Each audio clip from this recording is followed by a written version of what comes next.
함께 가요. 바람하고 얼마나 잘 놀게 하는가에 따라 연의 운명은 달라진다. 바람하고 다투거나 화해하지 못하면 연은 추락하기 십상이다.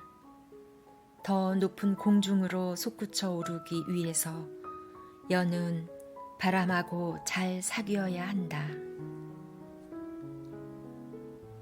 안녕하세요. 반갑습니다. 책 읽는 목소리 로이입니다. 내 마음을 들여다보게 하는 손거울 같은 책 달팽이 편지를 오늘 소개합니다. 달팽이 편지는 느릿느릿 천천히 손으로 써서 우체통에 넣어 붙이는 느림보 손편지입니다. 편지가 서로에게 오가는 데는 보통 일주일이 걸립니다. 그것도 편지를 받자마자 답장을 써서 그 길로 우체통에 넣었을 때만 그렇습니다. 요즘 같아서는 쉽게 공감이 되지 않는 기다림이 고스란히 묻어나는 이 느림보 편지를 두고 달팽이 편지라고 부릅니다. 윤성미 작가는 섬세하고 따뜻한 문장으로 이 책을 통해 우리들에게 행복을 찾아내는 법을 가르쳐 주는 것 같습니다. 짧으면서도 긴 울림이 있는 위로의 언어들이 인생에 대한 깨달음과 참 의미를 찾게 해주는 책입니다. 110여 개의 작은 제목들로 나직나직 풀어놓은 위로의 언어들은 독자의 마음을 따뜻하게 다독이는 산문집입니다. 이 중에서 몇 개의 글을 읽어드리겠습니다. 달팽이 편지, 윤성미 지음, 퍼북 출판사. 아직은 아무도 모른다. 꼭 타야 할 버스를 놓치고 아쉬운 마음으로 그 다음 버스에 올랐을 때 살면서 꼭 한 번쯤은 우연히 마주치고 싶었던 사람을 만났습니다. 그래서 버스를 놓친 것이 눈물나게 고마워졌습니다. 무언가를 놓치고 나면 아쉬움과 미련이 남습니다. 조금만 일찍 서두를 것을 하는 후회에 휩싸이게도 됩니다. 하지만 무언가를 놓친 결과가 언제나 그리 나쁜 것만은 아닙니다. 때로는 그 하나를 놓친 결과로 10개의 선물을 얻게 될 때도 있으니까요. 그럴 때면 언제나 한 치 앞도 모른다는 옛말이 떠오릅니다. 행복과 불행은 갈래머리 따듯 그렇게 엮여 있는 것. 놓쳤다고 해서 다 잃은 것은 아니라는 것. 영원히 기뻐할 일도 끝없이 슬퍼할 일도 없다는 것. 가끔은 이 불변의 진리들을 돌이켜봅니다. 아직은 아무도 모릅니다. 고되거나 지치거나 낙담하게 되더라도 멈출 수 없는 이유가 여기에 있습니다. 마음의 수평을 유지해야 하는 이유도 여기에 있습니다. 아직은 내가 어느 곳에 서 있게 될지를 모르는 까닭입니다. 후회하기에는 아직은 좀 이른 시간입니다. 나는 왜 그 사람에게 떠나왔을까? 나는 왜 그 일을 놓쳤을까? 나는 왜 그 시간을 흘려보냈을까? 모르겠습니까? 그랬기 때문에 지금의 내가 있다는 것을. 길 위에서 길을 잃다. 길이란 말에는 8가지의 다른 의미가 담겨 있습니다. 어디론가 갈 수 있는 길, 거리를 나타내는 길, 거치는 과정을 의미하는 길, 일이나 생활의 방향을 의미하는 길, 도리나 의무를 가리키는 길, 방법이나 수단을 말할 때의 길, 어떤 분야나 그 방면을 표현할 때의 길, 그리고 기회나 처지를 표현할 때도 우리는 길이라는 말을 쓰곤 합니다. 길이라는 단어 하나에도 이렇게 여러 갈래의 길이 있습니다. 그러고 보면 길의 의미는 인생이라는 말과 가까이 다 있는 것 같습니다. 내 앞에 놓여 있는 다양한 의미의 길이라는 존재 때문에 때론 밤잠을 이루지 못하고, 때론 죽고 싶을 만큼 고통스러워하고, 때론 좌절과 절망으로 가슴을 치며 통곡하게 되고, 때론 길을 앞에 두고도 보지 못하거나 가지 못하는, 한없는 어리석음에 답답해하거나 눈물을 흘리기도 합니다. 어디만큼 왔나 자꾸만 돌아보면서 가슴을 쓸어내는 겁니다. 책을 읽을 때도 그렇습니다. 맨 마지막 장까지 얼마나 남았나를 보게 되는 게 아니라 지금까지 몇 페이지나 읽었나 하면서 손때 묻은 책장을 넘겨보게 됩니다. 문득 이런 생각을 해보게 됐습니다. 나아갈 수 있는 수많은 길이 보이기 시작할 때는 나에게 길이란 오직 한 길밖에 없다라고 생각해야 한다는 것. 그러나 아예 길이 보이지 않고 막막하기만 할 때는 길에는 수많은 길이 있다라고 생각하자고 말입니다. 이 길 저 길을 넘보지 않고 오직 한 길만을 따라가는 것도, 그 길이 아닐 때 절망에 빠지지 않고 다른 길을 찾아내는 일도 삶에서는 꼭 필요한 일이 아닐 수 없습니다. 길이라는 단어 하나에 이토록 다양한 뜻이 담겨 있는 것도 그 때문은 아닐까요? 어차피 길 떠나는 인생이라면 결과는 오직 한 길밖에 없겠지만, 그럼에도 불구하고 다양한 기회를 주기 위해서 수많은 길을 열어놓는 것, 바로 이것. 매일 아침 나의 길을 찾아 또 다시 길을 떠납니다. 그러니 매일매일 길은 나를 위해서 열려있는 존재인 것입니다. 그 길을 어떤 마음으로 걷든 그것은 오직 내 선택의 문제이지만요. 꽃을 피우는 사람. 내 뜰에 꽃을 피우고 싶으면 지금 뜰로 나가 나무를 심으십시오. 내 뜰에 나무를 심지 않는 이상 당신은 언제나 꽃을 바라보는 사람일 뿐 꽃을 피우는 사람은 될 수 없으니까요. 박상술의 책 모든 것을 가지려면 다 버려야 한다에 이런 글이 실려 있습니다. 내 뜰에 나무를 심지 않는 이상 절대로 꽃을 피우는 사람이 될 수 없다고. 누군가 심어놓은 나무라면 바라볼 수는 있어도 내 것이 될 수는 없습니다. 그 나무가 피어내는 꽃과 열매도 내 것이 될 수는 없습니다. 언제까지나 남이 심은 아름드리 나무를 구경만 하면서 부러워만 하면서 살 수는 없습니다. 크든 작든 질 좋은 토양이든 아니든 내 땅에 내 나무를 심고 가꾸어 키워내는 일, 그래서 꽃을 피워내는 일, 이 수고로운 모든 일들이 하나의 인생으로 자라나는 것, 내 손으로 심은 나무에서 열매와 꽃을 거두는 것보다 더 큰 행복이란 없다는 것, 이 소담한 진리를 내 마음의 대문에 진한 글씨로 새겨 두어야겠습니다.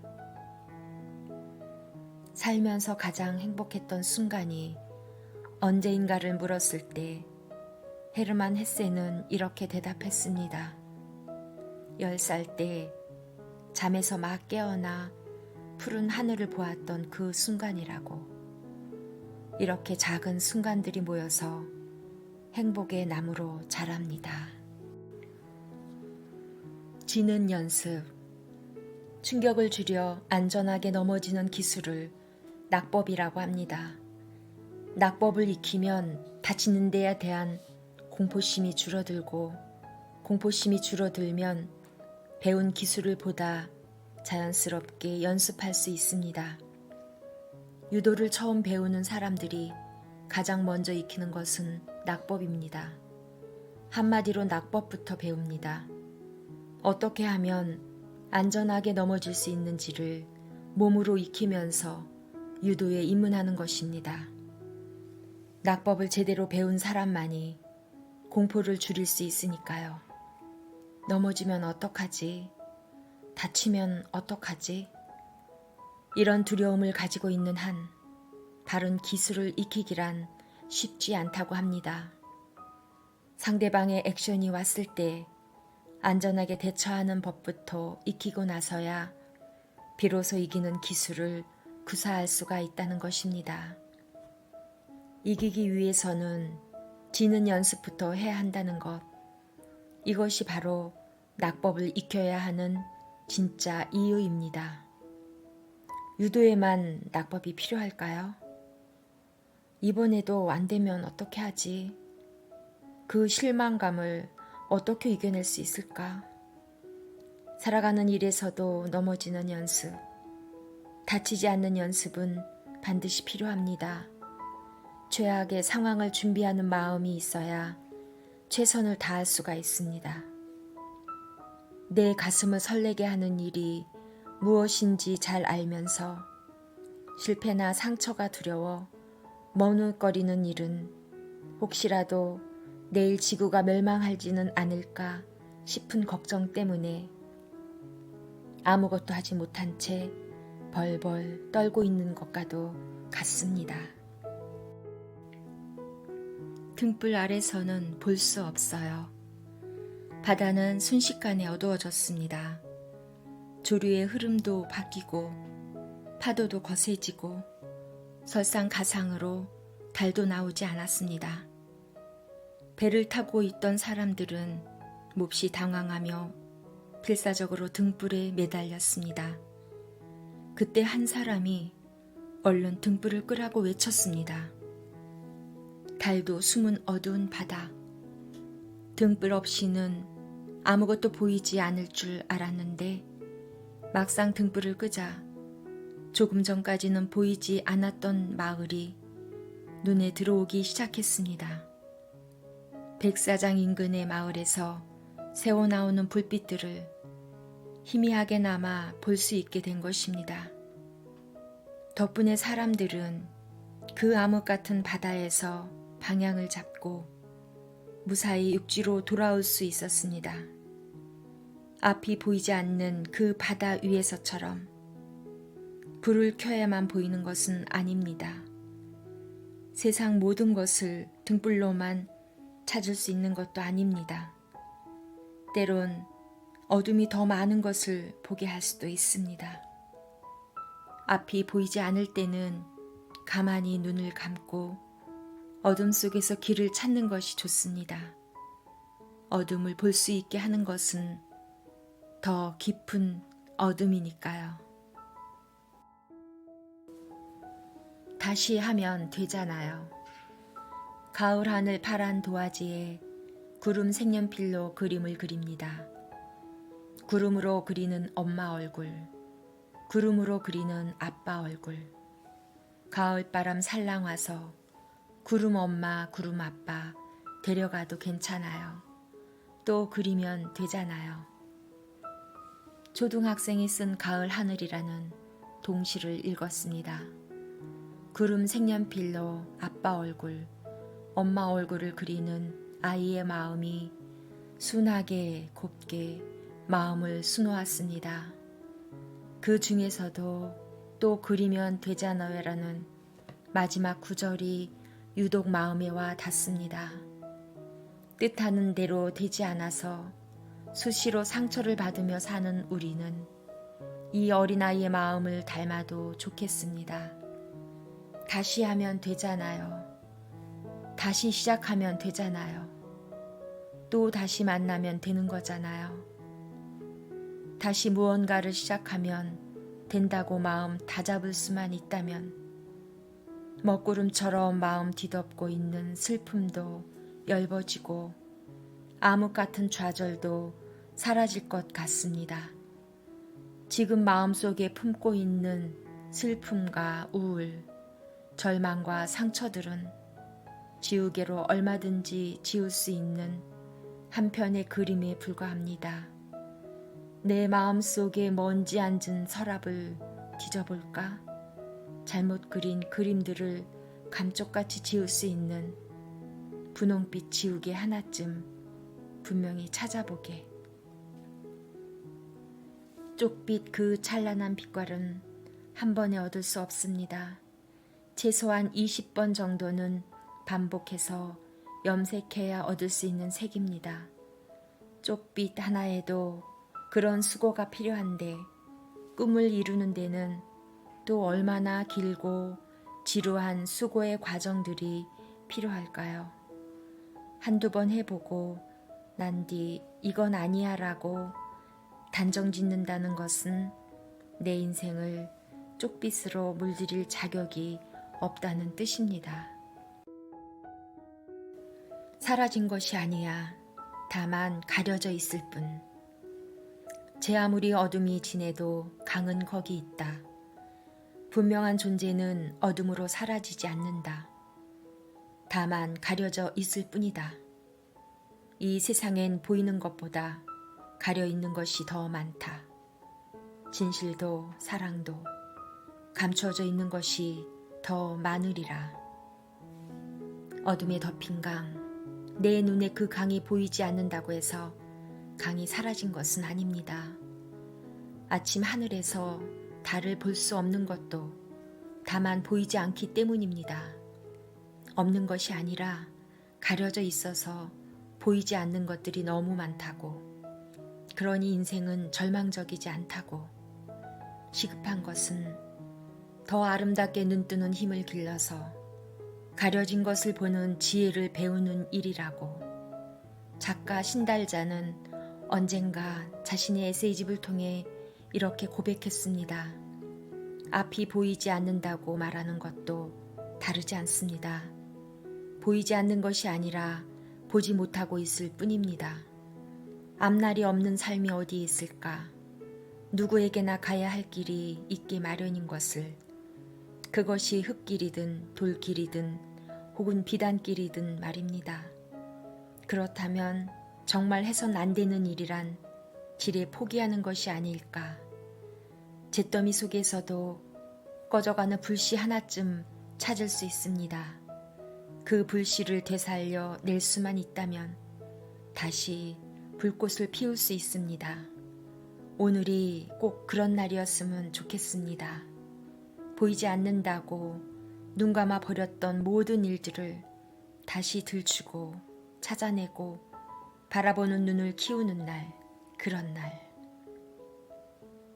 반짝이는 별이 밤에만 존재하는 것은 아닙니다. 다만 밤이 되면 비로소 반짝이게 되는 것 그뿐입니다. 지금 반짝이지 않는다고 해도 모든 것은 언제나 그 자리에 있습니다. 그것을 반짝이게 만드는 게 바로 당신이 해야 할 일입니다. 그 사람에게 가기 위하여 내 눈을 지우십시오. 나는 당신을 볼 수 있습니다. 내 귀를 막으십시오. 나는 당신을 들을 수 있습니다. 발이 없어도 당신에게 갈 수 있고 입이 없어도 당신을 부를 수 있습니다. 눈빛을 지워도 귀를 막아도 당신을 보고 들을 수 있다고 라이너 마리아 릴케는 한때의 연인이었던 루살로메에게 이 시를 바쳤습니다. 시를 읽다가 문득 드는 생각은 우리가 간절히 원하는 사람의 모습도 그렇지 아니한가라는 겁니다. 말하지 않아도 마음을 읽어주는 사람, 대꾸해주지는 않아도 깊이 들어주는 사람, 부탁하지 않았어도 먼저 알아서 해주는 사람, 부탁할 때 그 부탁이 부끄럽지 않게 배려하는 사람, 혹시 내가 간절히 그리워하는 사람은 이런 사람이 아닐까요? 내 마음을 다 안다라고 공감해 주는 일, 그리고 내 마음을 알고 고개 끄덕여 주는 진심보다 더 좋은 위로와 사랑이 있을까요? 내게 그런 사람, 소중한 사람이 있는지 눈을 감고 억지로 떠올려 봅니다. 사람들은 대개 누군가가 말을 할 때 나는 무슨 말을 할까를 고민하느라 상대방의 말에 100% 귀 기울이지 못한다고 합니다. 엘렌 에펠의 얘야 사는 건 이런 거란다라는 작품집에 담겨 있는 말입니다. 들어줄 귀를 열지 못하면 누군가의 마음을 열 수 없습니다. 왜냐하면 진심은 언제나 통하는 법이니까요. 인생 방정식. 수학 문제를 풀고 있습니다. 분명 식을 맞게 세우고 풀어 나갔는데도 답이 틀립니다. 다시 살펴보니 중간쯤 덧셈이 틀려 있었습니다. 이 사소한 실수 때문에 뒤쪽의 계산도 쭉 틀려버렸습니다. 풀기 어려운 식은 잘 세워놓고도 그만 사칙 연산에서 실수를 하는 바람에 아까운 문제 하나를 놓칠 때가 있습니다. 덧셈, 뺄셈, 곱셈, 나눗셈. 초등학생들도 다 풀 줄 아는 그 쉬운 문제들을 놓치게 되는 것은 몰라서가 아니라 허투루 여기는 까닭입니다. 너무 쉬워서 무시하다 그만 뒷덜미를 잡히고 마는 겁니다. 살면서 저지르는 실수 중에는 절대로 실수할 이유가 없는 가벼운 문제들인 경우가 많습니다. 그야말로 생각지도 못했던 복병을 만나는 것입니다. 인생 방정식도 다르지 않습니다. 사칙 연산에서만 실수하지 않았어도 제법 성공적인 결과를 얻을 수가 있습니다. 다시 한번 인생 방정식을 풀어봅니다. 꿈은 하나 더하기 하나, 덧셈으로 키워가는 것. 슬픔은 둘 빼기 하나, 뺄셈으로 지어가고, 희망은 둘 곱하기 둘, 곱셈으로 늘려가야 살맛이 납니다. 그리고 사랑은 너와 나의 마음을 나눗셈으로 풀어가야 합니다. 그래야만 이기심도 질투도 헛된 욕심도 버릴 수가 있습니다. 다 알면서 실수하지 않기 위해서는 돌다리도 두들겨보고 건널 필요가 있다는 것.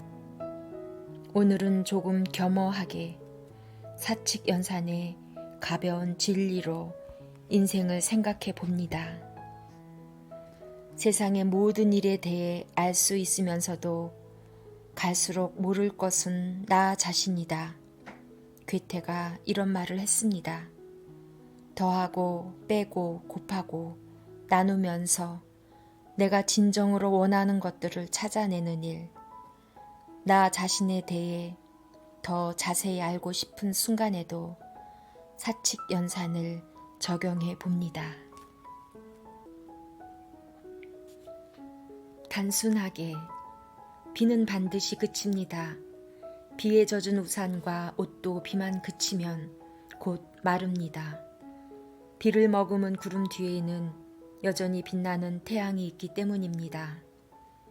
비가 오면 우산을 써야 하고 우산을 쓰려면 손을 하나 비워야 합니다. 가뜩이나 들고 다녀야 할 것도 많은데 손 하나를 비우려면 두 손으로 나눠 들고 있던 짐을 한 손에 모두 들어야 합니다. 그래서 비 오는 날엔 짐이 하나 더 늘어납니다. 우산이라는 짐이 마음에 비가 내릴 때도 마찬가지가 아닐까 싶습니다. 조금 덜 적게 하려고 애쓰는 마음 또한 짐이 하나 더 늘어난 것처럼 무거운 일일 것입니다. 하지만 비는 반드시 그칩니다. 그러니 좀 맞으면 어때? 젖으면 또 어때? 곧 큰 비가 쏟아질 것처럼 먹구름이 끼어있는 마음일 때 이렇게 단순하게 생각해야겠습니다. 오는 비야 어쩌겠어. 그저 맞아낼 수밖에. 조금 젖으면 또 어때? 다시 뽀송뽀송 말리면 그만이지. 매일 달라지는 날씨처럼 매일매일 달라지는 인생인 걸 어쩌겠습니까? 단순하게 생각할 수밖에. 두 마리의 산 비둘기가 서로 사랑했답니다. 그 나머지는 말할 수 없습니다. 장콕도의 산비둘기라는 시입니다. 정말 간단하고 단순합니다. 인생이란 이런 것입니다.